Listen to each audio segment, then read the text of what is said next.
Hi friends, welcome to Ram's Welding class. So the today's chapter is Introduction to SMW process and the episode number 24. और ये chapter जो SMW या electrode welding या शिल्डेड metal arc welding जिसको बोला जाता है आपको ज़रूर पसंद आएगा और इनका डिटेल्स के बारे में आगे जाके जानकारी लेंगे। सो लास्ट तक बने रहें और वीडियो को लाइक करें और सब्सक्राइब करें। सो SMW का नाम कहाँ से आया? S for shielded, M for metal and A for arc और W for welding. Shielded metal arc welding. So इसका जो नाम है इसी से इसका आया हुआ है SMW। इसको हम सब MMAW भी बोलते हैं, मैनुअल मेटल आर्क वेल्डिंग, या जनरल भाषा में इसको स्टिक वेल्डिंग और रॉड वेल्डिंग भी बोला जाता है। सो इसके बारे में डिटेल जानकारी लेंगे।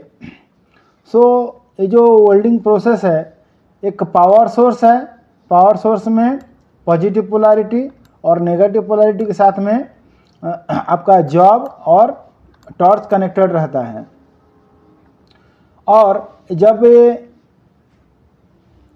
यहाँ पर आप देखिए, जब ये पॉजिटिव और नेगेटिव आके यहाँ पर बम्बार्डमेंट होता है, यहाँ पर ध्यान दीजिए, जब बम्बार्डमेंट हो रहा है तब यहाँ पर स्पार्क जनरेट हो रहा है और स्पार्क जनरेट होने से यहाँ पर इलेक्ट्रॉन और आनायन का जो मूवमेंट होता है उसमें प्लाज्मा फॉर्मेशन होता है और प्लाज्मा फॉर्मेशन होने से एक आपका कनेक्टिविटी मीडियम फॉर्मेशन होता है और उसी से आर्क फॉर्मेशन होता है।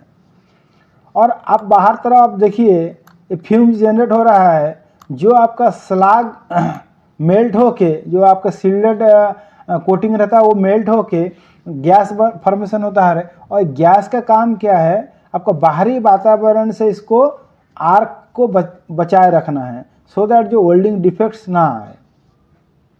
तो इसमें मेन कंपोनेंट्स क्या है SMW का? एक पावर सोर्स है, एक टॉर्च है और एक अर्थिंग क्लैंप है। सो मेन तीन चीज़ है इसका मेन पार्ट्स। और जो कंज्यूमेबल इलेक्ट्रोड एक पार्ट्स है जो टॉर्च में लगता है। सो इसके बारे में अच्छे से देखेंगे। ये देखिए आपका आर्क कैसे फॉर्मेशन होता है, वीडियो देखिए। और आर्क कितना स्मूथ है इसमें आप देख के समझ पाएंगे कैसे इलेक्ट्रोड मेल्ट होता है और आपका स्मूथ आर्क फॉर्मेशन होता है। और आर्क स्मूथ होने से इलेक्ट्रोड मेल्ट होके डिपोजिट होता है और यही डिपोजिशन मटेरियल दो मेटल को जॉइंट करता है और फाइनली मजबूत जॉइंट फॉर्मेशन होता है। सो ये टोटल प्रोसेस को हम सब क्या बोलते हैं? SMW। सो SMW में आपका तीन टाइप का पावर सोर्स यूज होता है। पहला है यदि मेरा इलेक्ट्रोड नेगेटिव टर्मिनल में कनेक्टेड है, नेगेटिव टर्मिनल में, तो इसको हम क्या बोलेंगे? Direct current electrode negative, DCEN, या इसको स्ट्रेट पोलैरिटी भी बोला जाता है।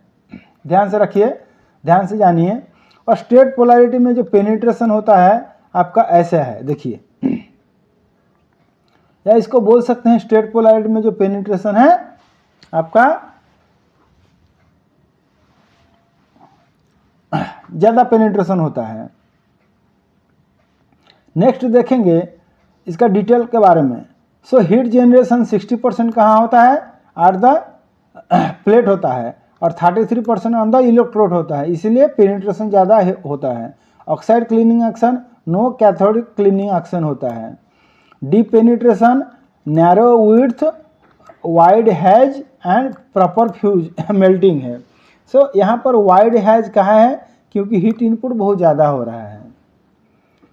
जब हम इलेक्ट्रोड मेरा पॉजिटिव टर्मिनल में कनेक्टेड होगा तब इसको हम क्या बोलेंगे? इलेक्ट्रोड पॉजिटिव, या इसका नाम देंगे DC direct current electrode positive, या इसको रिवर्स पोलैरिटी भी बोला जाता है।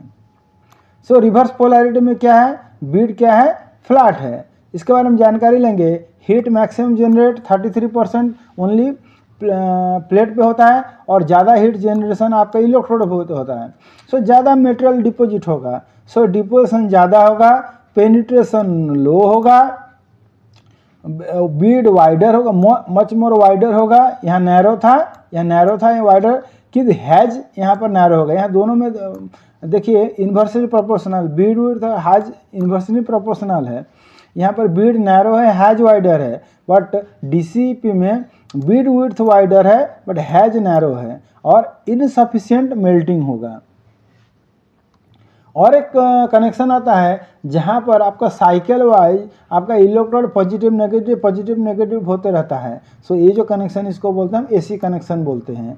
सो एसी कनेक्शन में क्या होता है आपका 50% heat generate both electrode end plate पे होता है और हाफ साइकिल आपका क्लीनिंग रहता है, मॉडरेट आपका बीड पेनिट्रेशन है, मॉडरेट आपका विड्थ है, मॉडरेट आपका हैज है और मॉडरेट आपका मेल्टिंग रेट है।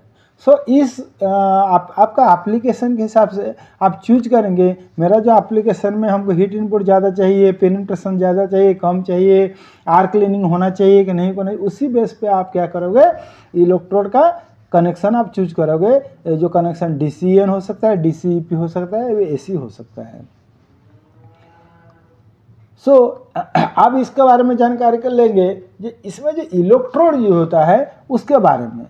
सो इलेक्ट्रोड कितने टाइप्स के होते हैं? फर्स्ट टाइप का इलेक्ट्रोड है बेसिक इलेक्ट्रोड। ये क्या है? These electrodes can handle higher holding current and have a higher holding speed and deposition rate specially in vertical position. और एक इलेक्ट्रोड होता है सेल्यूलोजिक इलेक्ट्रोड। इसका स्पेशलाइजेशन क्या है? Those electrode have a high cellulosic proportion in the coating which allows for deep arc penetration and high hold speed. So जो deep arc penetration कहाँ हमको चाहिए? रूट में चाहिए। सो इसीलिए रूट में क्या करते हैं हम? सेल्यूलोजिक इलेक्ट्रोड यूज करते हैं। नेक्स्ट जो इलेक्ट्रोड टाइप होता है र्यूटाइल इलेक्ट्रोड। इसका these electrodes contains high amount of titanium oxide rutile in the flux. They can be used to weld in all position except vertical down. Vertical down छोड़ के आप ये इलेक्ट्रोड को all position में use कर सकते हैं। नेक्स्ट जो इलेक्ट्रोड है low hydrogen type electrode. These electrodes contain less than 0.6% coating of moisture compared to other types of 4 to 6% moisture in the traditional cellulosic electrode coating. Flux core electrode next type का है। This electrodes have a core of flux material that protects this weld area from contamination. So when selecting an electrode you can consider factors such as the base metal composition, required welding strength, the welding position, type of power source and the environmental condition. सारा देख के आपको electrode choose करना है, मेरा किस type का electrode हमको मेरा एप्लीकेशन के लिए चाहिए। सो ये जो इलेक्ट्रोड होता है इसका एक कोडिंग होता है, क्योंकि कोई भी इलेक्ट्रोड का अपना मन से नेमिंग हम नहीं कर सकते हैं, इसलिए AWS ने इसका कोडिंग डिसाइड किया है। और कोडिंग किस टाइप का देखिए 6010, ये क्या है? सेल्यूलोजिक इलेक्ट्रोड, सेल्यूलोज सोडियम, और इसके पावर सोर्स का रिक्वायरमेंट है DC plus, position flat, vertical, overhead and overhead horizontal. Similarly 6011 cellulosic potassium, इसका पावर सोर्स है AC और DC plus, electrode positive, so F, V, OH and H। Next है 6012, ये है र्यूटाइल इलेक्ट्रोड। इसका जो पावर सोर्स का रिक्वायरमेंट है AC और DC नेगेटिव, और इसका जो पोजीशन है F, V, OH and H। Next जो इलेक्ट्रोड है 6013, दैट इज र्यूटाइल इलेक्ट्रोड, और इसका जो पावर सोर्स का रिक्वायरमेंट है AC या DC नेगेटिव और पॉजिटिव दोनों यूज कर सकते हैं। पोजीशन है F, V, OH and H। Next जो इलेक्ट्रोड है 7014, आयरन पावर और टाइटेनियम। इसका जो पावर सोर्स का रिक्वायरमेंट है AC और DC नेगेटिव पॉजिटिव दोनों हो सकता है। पोजीशन है F, V, OH and H।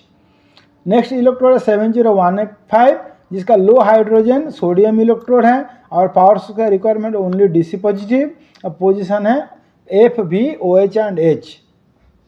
7016 low hydrogen potassium, AC और DC positive, F, V, OH and H position में आप होल्डिंग कर सकते हैं। 7018 low hydrogen iron power on electrode AC और DC पॉजिटिव, इसका position FV, OH and H। So यहाँ पर आप समझ गए डिफरेंट कोडिंग है। अरे कोडिंग कैसे दिया जाता है इसके बारे में भी हम आज जानकारी लेंगे। सो फॉर एग्जांपल यदि यहाँ पर इलेक्ट्रोड का नंबर E6010, इसका मीनिंग हम समझना चाहेंगे। सो E फॉर इलेक्ट्रोड 60 मीन्स यहाँ पर टेंसाइल स्ट्रेंथ का बात हो रहा है KSI में, और मिनिमम टेंसाइल स्ट्रेंथ। सो यहाँ पर 60,000 KSI है। 1 जो है इस पोजीशन, ये होल्डिंग पोजीशन के बारे में है, और 0 है टाइप ऑफ कोटिंग। सो आप हम समझेंगे डिफरेंट टाइप्स ऑफ डिजिट और उसका नोमेनक्लेचर के बारे में। यदि यहाँ पर जैसे 0 है, कोटिंग टाइप में 0 है, सो इसका कोटिंग का मतलब है सेल्यूलोजिक कोटिंग है। यदि 1 है तो सेल्यूलोजिक पोटासियम है, 2 है तो टाइटेनियम सोडियम है, और करंट भी दिया AC, DCRP, DCSP कुछ भी आप यूज कर सकते हैं। डिजिट 3 है तो टाइटेनियम पोटासियम, डिजिट 4 है तो iron power on titanium, digit 5 है तो लो हाइड्रोजन सोडियम, डिजिट 6 है तो लो हाइड्रोजन पोटासियम, डिजिट 7 है तो आयरन पाउडर आयरन ऑक्साइड, और डिजिट 8 है तो आयरन पाउडर लो हाइड्रोजन। और इसका जो होल्डिंग करंट है AC यूज कर सकते हैं, DCRP, DCP बोथ यूज कर सकते हैं।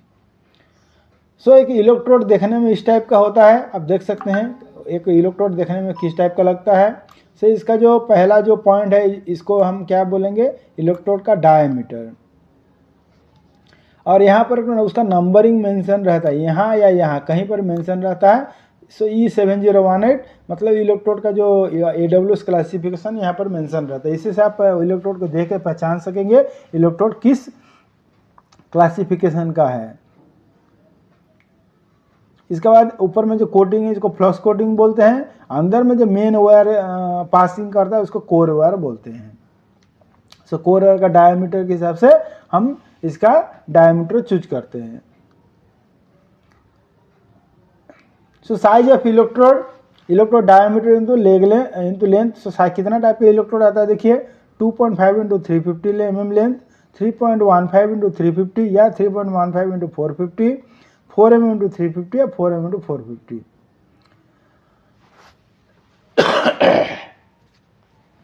सो नेक्स्ट समझेंगे इलेक्ट्रोड का कैरेक्टरिस्टिक्स के बारे में। सो यहाँ पर अब देखिए कैसे इलेक्ट्रोड मेल्ट होता है। धीरे धीरे आपको मैनुअली हैंड को नीचे तरफ मूवमेंट करना पड़ता है। जैसे जैसे कंज्यूम होता है वैसे वैसे आपको हैंड को नीचे तरफ लाना पड़ता है, तो आर्क स्टेबिलिटी बने रहेगा। सो ये जो कैरेक्टरिस्टिक में यूज होता है क्या है, यहाँ पर देखिए कांस्टेंट करंट कैरेक्टरिस्टिक यूज होता है।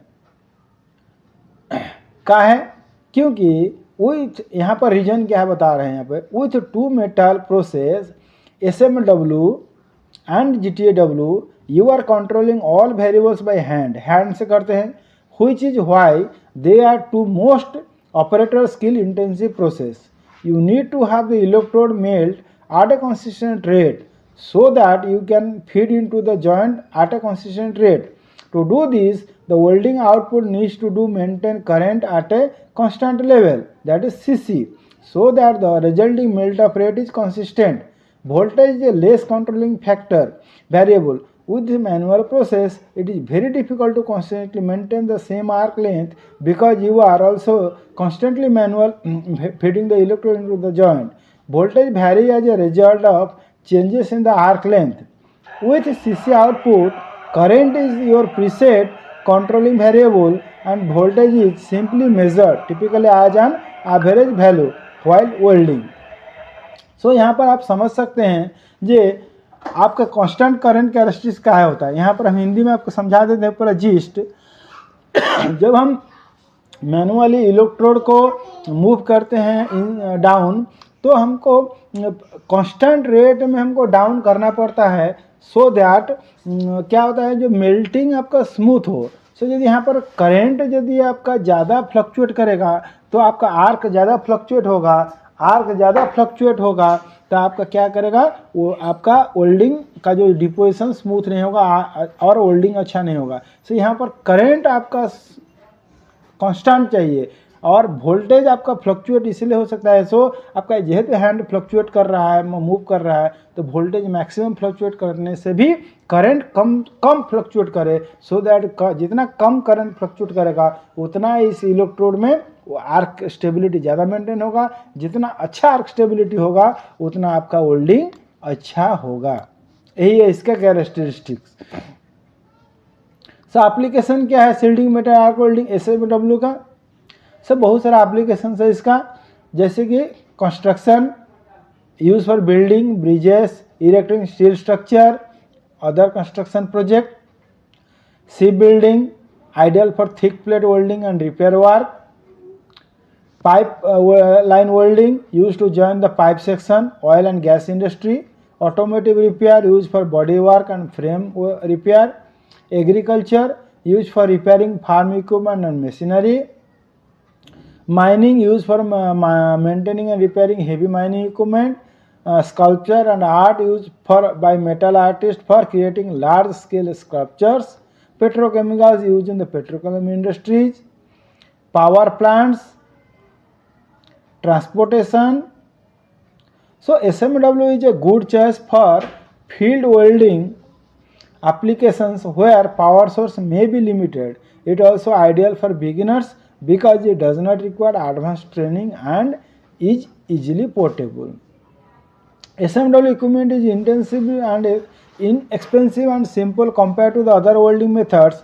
It's also lightweight and portable and can be used indoors, outdoors or on a ship at sea. So friends, I think आपको मेरा SMW का जो चैप्टर है बहुत सिंपल तो वे में आपको समझाए हैं, आपको समझ में आया होगा। और मेरा जो चैप्टर्स समझने के बाद यदि आपको और कुछ जानकारी चाहिए वेल्डिंग रिलेटेड तो मेरा डिफरेंट एपिसोड्स मेरा राम्स वेल्डिंग क्लास में है। जो एपिसोड आप यहाँ पर लिस्ट दिखाए हैं, जैसे कि एपिसोड नंबर 5 वेल्डर क्वालिफिकेशन के बारे में है, episode number 8 post weld heat treatment के बारे में है, एपिसोड नंबर 9 वेल्ड पोजीशन के बारे में है, एपिसोड 10 आर्क कैरेक्टरिस्टिक्स के बारे में है, एपिसोड 11 स्टिक आउट के बारे में है, एपिसोड 12 वेल्ड कंज्यूमेबल्स आज पर ISO नोमेनक्लेचर के बारे में है, एपिसोड 14 टॉर्च एंगल के बारे में है, एपिसोड 15 हीट इनपुट कैलकुलेशन के बारे में है, और जो हीट इनपुट कैलकुलेशन ISO में कैसे होता है, ASME में कैसे होता है वो भी बताए हैं। एपिसोड नंबर 16 जो आपका 3 चैप्टर है जिसमें रेलवे मैन्युफैक्चरर के लिए जो 15085 क्लासिफिकेशन इसके बारे में डिटेल है। एपिसोड नंबर 17 जो है guideline for WPS for beginners है, इसमें कोर्स क्या क्या कोर्स यूज होता है इसके बारे में जानकारी दिए हैं। एपिसोड नंबर 18 टेस्ट सैंपल का रिक्वायरमेंट क्या होता है WP इसके बारे में जानकारी है। Episode number 19 different types of welding and उसका सिंबल के बारे में है।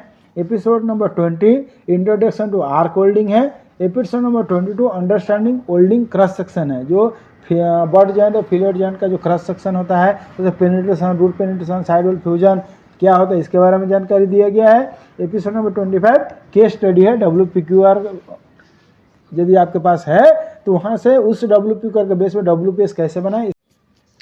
थैंक यू वीडियो वॉच करने के लिए। उम्मीद करता हूँ ये मेरा वीडियो आपको पसंद आया होगा और आप SMW के बारे में ज़्यादा जानकारी इकट्ठा कर लिए होंगे। ऐसी और एक जानकारी के लिए मेरा राम्स वेल्डिंग क्लास को शेयर करें, लाइक करें और सब्सक्राइब करें और अपने दोस्तों लोगों को भी ये इसके बारे में बताएं। और आपको यदि कोई जानकारी चाहिए welding related, WPS related, welder qualification related या वेल्डिंग टेक्नोलॉजी रिलेटेड ज़रूर हमें मेल कर सकते हैं। मेरा मेल ID है kramanniranjan@gmail.com। आप हमें व्हाट्सअप भी कर सकते हैं। मेरा व्हाट्सअप नंबर है 9334833176। Thank you.